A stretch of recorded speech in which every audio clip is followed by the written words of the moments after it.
आम आदमी पार्टी दिल्ली मुख्यमंत्री अरविंद केजरीवाल की प्रेस कॉन्फ्रेंस। आइए देखें नता न्यूज़ की खास रिपोर्ट। सरकार का हमारा एक थिंक टैंक है जिसका नाम है डायलॉग एंड डेवलपमेंट कमीशन।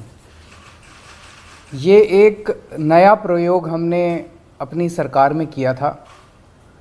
अक्सर सरकार चलाते टाइम हम लोग देखते हैं जितने भी ऑफिसर्स होते हैं, जितने भी मंत्री होते हैं, वो रोज़मर्रा की ज़िंदगी में, रोज़मर्रा के कामों में इतने ज़्यादा मशगूल होते हैं कि अगर कोई नई योजना लेके आनी हो तो उसके बारे में उस पर पूरी रिसर्च करके, लोगों से बात करके, एक्सपर्ट्स से बात करके उस योजना को डिज़ाइन करने का अक्सर किसी के पास टाइम नहीं होता।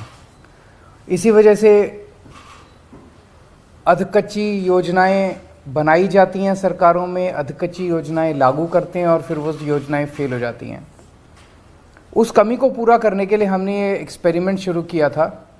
आज से 7 साल पहले DDC dialogue and development commission का गठन किया गया, जिसका काम केवल और केवल ये था कि अगर सरकार में हमें कोई नई चीज़ करनी है, नई योजना लेके आनी है, नया प्रोजेक्ट लेके आना है, उस पे सारा सोचने का काम, उसको डिज़ाइन करने का काम, उस पे सलाह करने का काम डीडीसी करेगा। आज मैं समझता हूँ एक चीज़ जो देखने में आती है कि दिल्ली सरकार जितने काम करती है, दिल्ली सरकार जितनी योजनाएं चलाती हैं, वो अक्सर सफल होती हैं। बाकी सरकारों में देखा गया कि सरकारें योजनाएं तो बहुत अच्छी अच्छी लाती हैं, लेकिन वो सारी योजनाएं ज़मीन पे जाके फेल हो जाती हैं। दिल्ली सरकार में जो योजनाएं, हमारे प्रोजेक्ट्स जो बहुत ज़मीन पे जाके सफल होते हैं, उसका बहुत बड़ा श्रेय मैं डीडीसी को देना चाहता हूँ। उसका कारण ये है, 3 स्टेज पे डीडीसी काम करता है। पहली स्टेज उस योजना को और उस प्रोजेक्ट को अच्छे से डिज़ाइन करता है। एक तरफ एक्सपर्ट से बात करता है, दूसरी तरफ जितने स्टेक होल्डर्स हैं उनसे बात करता है और उनसे बात करके उस एक मजबूत योजना या मजबूत प्रोजेक्ट डिज़ाइन किया जाता है। दूसरा, जब उसे इम्प्लीमेंट किया जाता है तो उसके ऊपर नज़र रखता है डीडीसी, सही चल रहा है, सही नहीं चल रहा है। अक्सर सरकारों के पास टाइम नहीं होता, लागू कर दिया, डीएम को बोल दिया, डीसी को बोल, चल रहा है, उस पर सुपरविजन का टाइम नहीं होता, वो डीडीसी करता है। और तीसरी चीज़, जब इम्प्लीमेंटेशन चल रहा है उसमें अगर कुछ कमियां दिखाई देती हैं, उन कमियों के बेसिस पे उसको, प्रोजेक्ट को ठीक करते रहने का काम भी डीडीसी करता है ताकि वो सुचारू रूप से काम कर सके। मैं आपको कुछ एक, वैसे तो आज हम रिलीज़ कर रहे हैं, 7 साल डीडीसी के पूरे हुए हैं और 7 सालों में 70 से ज़्यादा बड़े बड़े प्रोजेक्ट्स इन्होंने लागू किए, लेकिन मैं आपको एक उदाहरण के तौर पे कुछ एक जो इम्पोर्टेंट प्रोजेक्ट्स थे वो देना चाहता हूँ। जैसे कोरोना का टाइम हुआ, कोरोना के टाइम पे डीडीसी ने बहुत शानदार काम किया। मैंने जैस्मिन साहब को फ़ोन किया, जैस्मिन डीडीसी के वाइस चेयरमैन है। मैंने डीडीसी जैस्मिन को फ़ोन किया कि एक तरफ तो मजदूर लोग, बच्चे, युवा बेरोज़गार घूम रहे हैं, उनके पास रोज़गार नहीं है, और दूसरी तरफ बहुत सारी फैक्ट्रियां ऐसी हैं, बहुत सारे इस्टेब्लिशमेंट्स ऐसे हैं जो कि बंद हो रहे हैं क्योंकि उनके पास काम करने वाले नहीं हैं, वो रोज़गार देना चाहते हैं। तो इन दोनों की मैच मेकिंग कैसे की जाए, इस पे डीडीसी ने काम करके एक शानदार रोज़गार पोर्टल का तैयार किया और उस रोज़गार पोर्टल के ज़रिए 10 लाख से भी ज़्यादा, बहुत से भी कहीं ज़्यादा नौकरियां तैयार हुई। खूब सारे युवाओं को नौकरियां मिली और नौकरी देने वाले और नौकरी लेने वाले, इनका संगम जो है डीडीसी ने कराया। इसके बाद हमने कोरोना के टाइम में एक स्कीम निकाली थी कि कोरोना के टाइम पे लोगों की रोज़गार ख़त्म हो गए थे, घर में खाने को नहीं था, पैसे नहीं थे। सो हम ये चाहते थे कि कोई भी भूख से नहीं मरना चाहिए।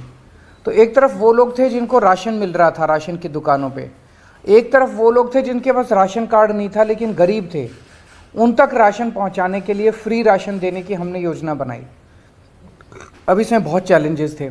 अगर हम कह देते भाई कोई भी जाके फ्री राशन ले लो, तो वहाँ तो भीड़ मच जाती, वहाँ पे तो मारकाट मच जाती, एक एक आदमी 10-10 बार भी ले सकता था। इन चीज़ों को टैकल करने के लिए ई कूपन का सिस्टम इजाद किया गया, जो पूरा डीडीसी ने बनाया और उसको मॉनिटर किया। कोरोना के वक्त में हमने देखा कैट्स की एम्बुलेंस जो थी, एक एक एम्बुलेंस 55 मिनट का उनका, आप अगर फ़ोन करो तो कम से कम 55 मिनट लगते थे उसको पहुंचने में। उसको पूरे को सिस्टम को रीडिज़ाइन किया इन्होंने, नई खूब सारी एम्बुलेंसेज इन्होंने प्रोक्योर की और उस 55 मिनट को ये 18 मिनट पे लेके आए, जो कि बहुत बड़ा योगदान था कोरोना के टाइम पे। आप लोग जानते हो door step delivery of services हमारा फ्लैगशिप प्रोग्राम है, जिसमें आप 1076 पे फ़ोन कीजिए, आपके घर आके काम करके जाती है सरकार। कोई कर्मचारी आपके घर आता है, आपका राशन कार्ड बनाना है, आपका कोई भी कनेक्शन लेना है बिजली का, पानी का, घर आके करते हैं। ये पूरा का पूरा डिज़ाइन, इसका इम्प्लीमेंटेशन ये सारा डीडीसी ने करवाया। दिल्ली की जो इलेक्ट्रिक व्हीकल पॉलिसी है, जिसकी चारों तरफ दुनिया भर में, केवल देश नहीं दुनिया भर में इतनी तारीफ हो रही है इलेक्ट्रिक व्हीकल पॉलिसी की, ये साल 1.5 साल तक डीडीसी ने जितने स्टेक होल्डर्स थे, जितने इसमें एक्सपर्ट्स थे, सबके साथ बहुत ज़्यादा रिगरस कंसल्टेशंस की है। ये कंसल्टेशंस नॉर्मल सरकारों के अंदर करना संभव नहीं होता कि अफसर इतने सारे कंसल्टेशंस कर रहे हैं। उन कंसल्टेशंस के बाद एक रॉबस्ट दिल्ली की इलेक्ट्रिक व्हीकल पॉलिसी आई, जो कि बहुत सफल हो रही है। 2 साल के अंदर ही इतने बड़े स्केल के ऊपर व्हीकल्स खरीदे जा रहे हैं। और कल जो हमने एक नया मॉडल, यूनिक मॉडल पे हमने जो ईवी चार्जिंग स्टेशन चालू किया है, इसमें तो गाड़ियां चलाने का, स्कूटर चलाने की कॉस्ट भी बिल्कुल फ्रैक्शन पे आ गई है। 7 पैसे प्रति किलोमीटर पे आप स्कूटर चला सकते हैं, 8 पैसे प्रति किलोमीटर पे वो ऑटो चलेगा, 33 पैसे प्रति किलोमीटर कार चल सकती है। इस तरह का मॉडल पूरी दुनिया में कहीं नहीं देखा गया है। पूरी दिल्ली के अंदर जो इतना बड़ा नेटवर्क सीसीटीवी कैमरास का, कहा जा रहा है कि पूरी दुनिया में एडवांस्ड कंट्रीज़ को भी पीछे छोड़ दिया। न्यूयॉर्क, वॉशिंगटन, लंदन, टोक्यो, इनके अंदर भी सीसीटीवी कैमरास का इतना घना नेटवर्क नहीं है जितना दिल्ली के अंदर है। ये भी पूरा डिज़ाइन जो है वो मॉडल डीडीसी ने किया था। उसके बाद जितने डार्क स्पॉट्स थे दिल्ली के अंदर, जहाँ पे रात को अंधेरा होता था, वहाँ हम लोग स्ट्रीट लाइट लगाना चाहते थे। कई जगह देखा खंबा लगाने की जगह नहीं है, कई जगह कई सारी दिक्कतें थी। तो एक नया मॉडल आया कि लोगों के घरों के ऊपर हम लगाएंगे, लोगों के घरों से बिजली का कनेक्शन लेंगे और उनको हम रिफंड कर देंगे जितना खर्चा आया करेगा। ये वाला पूरा अब पूरे दिल्ली के अंदर एक बहुत बड़ा नेटवर्क स्ट्रीट लाइट्स का बन गया है। ये भी पूरा मॉडल डीडीसी ने इम्प्लीमेंट किया। हेल्थ इंफॉर्मेशन मैनेजमेंट सिस्टम, जिसके बारे में मैं कई प्रेस कॉन्फ्रेंसेस कर चुका हूँ, वो पूरा सिस्टम इन लोगों ने डिज़ाइन किया है जो अभी लागू हो रहा है। तो डीडीसी ने 7 साल के अंदर बहुत शानदार काम किया है। मैं प्रार्थना करता हूँ वो आगे भी इसी तरह से सरकार को और देश के लोगों की सेवा करते रहे। अगर कोई प्रश्न है तो आप बताइए।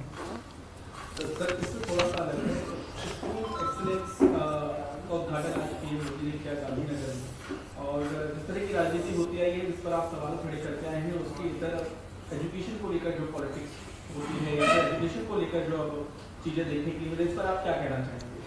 आज मैंने देखा प्रधानमंत्री जी एक स्कूल में गए, वो एक बच्चे के साथ क्लासरूम में बैठे, उन्होंने अपने भाषण में भी शिक्षा के ऊपर और सरकारी स्कूलों की दशा के ऊपर काफ़ी कुछ बोला।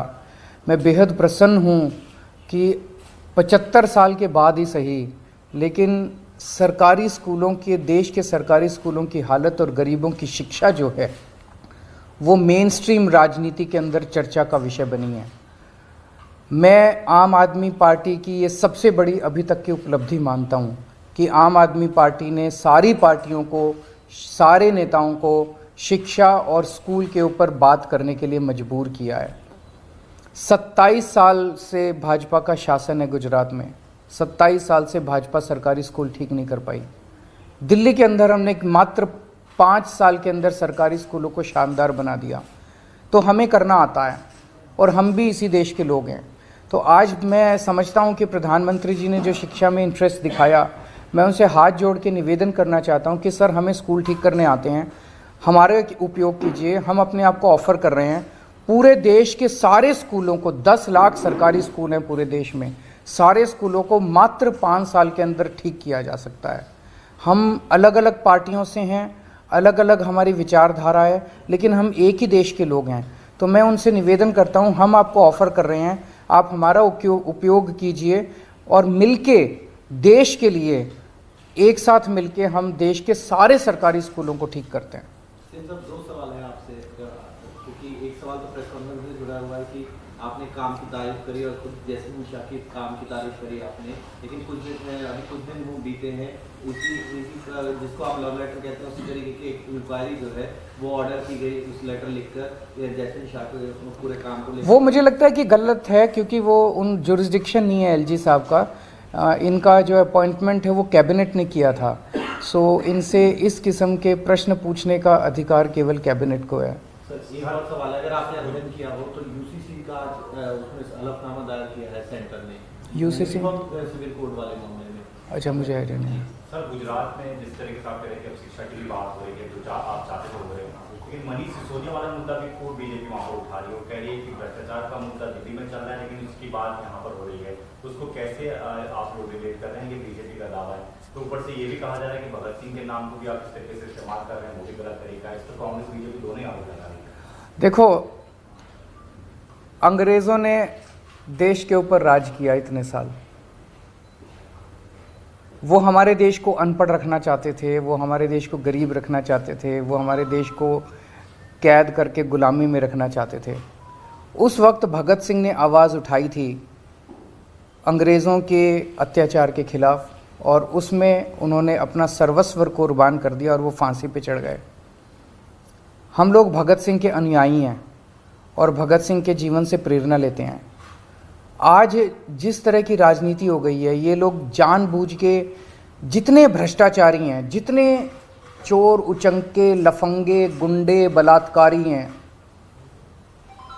वो बचने के लिए इनकी पार्टी में चले जाते हैं, और वो जैसे उनकी पार्टी में जाते हैं उनके खिलाफ सारे केस वापस ले लिए जाते हैं, उनके खिलाफ सारे केस वापस हो जाते हैं। जितने इस देश के अंदर दूसरी पार्टियों में नेता हैं, उसके ऊपर झूठे केस कर करके अपनी पार्टी में उनको शामिल कराते हैं। मनीष सिसोदिया का भी वही केस है। ये पूरा का पूरा मामला कोई शराब घोटाले का मामला नहीं है, ये पूरा का पूरा मामला गुजरात इलेक्शन का मामला है।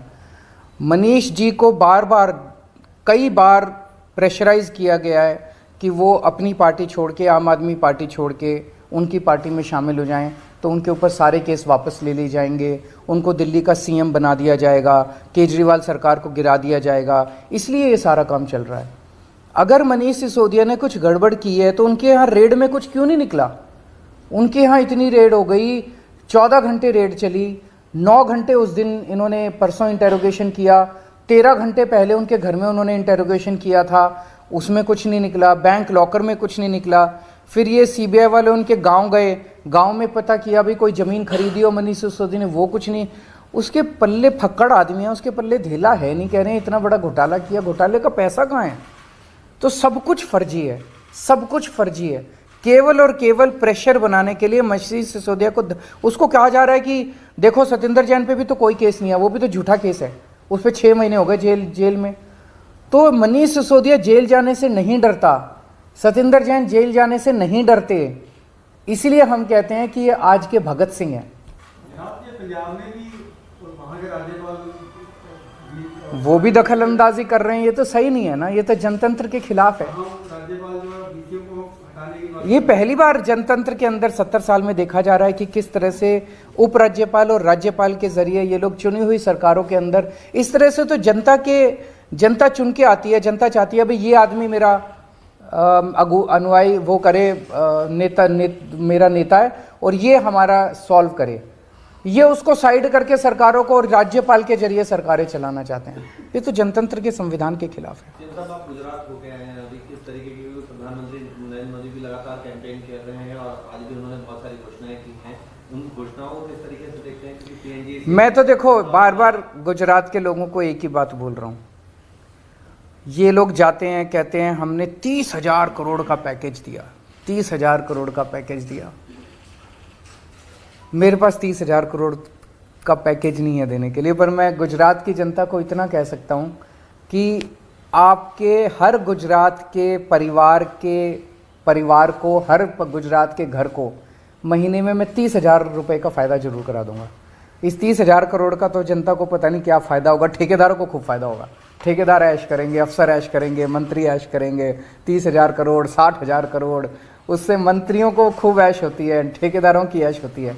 मैं हर परिवार का 30-30 हज़ार रुपये का फ़ायदा करा दूंगा, सबकी बिजली मुफ्त कर दूंगा, सबके बच्चों के लिए शानदार स्कूल बना दूंगा, अच्छी शिक्षा मिलेगी, फ्री शिक्षा मिलेगी, अच्छा सबके लिए दवाइयाँ इलाज फ्री कर दूंगा, हर महिला के अकाउंट में 1000-1000 रुपये डाल दूंगा, सबको मुफ्त में तीर्थ यात्रा करा दूंगा, हर परिवार का ख्याल रखूँगा मैं।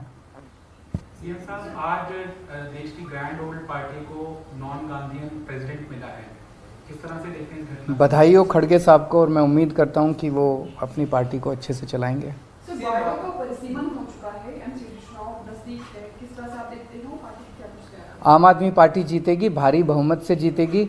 इन्होंने जब हमारे पंजाब के चुनाव के बाद चुनाव होने थे एमसीडी के, तो उस टाइम इनको लग रहा था कि ये वाइप आउट हो जाएंगे, इसलिए इन्होंने ये सारी नौटंकी की। आखिरी मोमेंट पे चुनाव कमिश्नर को इन्होंने चुनाव का ऐलान करने से रोका, फिर ये बिल लेके आए, तीनों एमसीडी को एक कर दिया।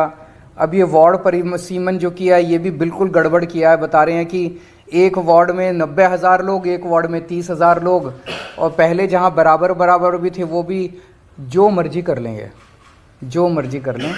ऊपर वाला देख रहा है, इनके पाप का घड़ा भर चुका है, और जब ऊपर वाला अपनी झाड़ू चलाता है तो सारे, मैं कहता हूँ ना, ये कंस की औलाद है, ये सारे के सारे वाइप आउट हो जाएंगे, जो मर्जी कर लेंगे वाइप आउट होंगे।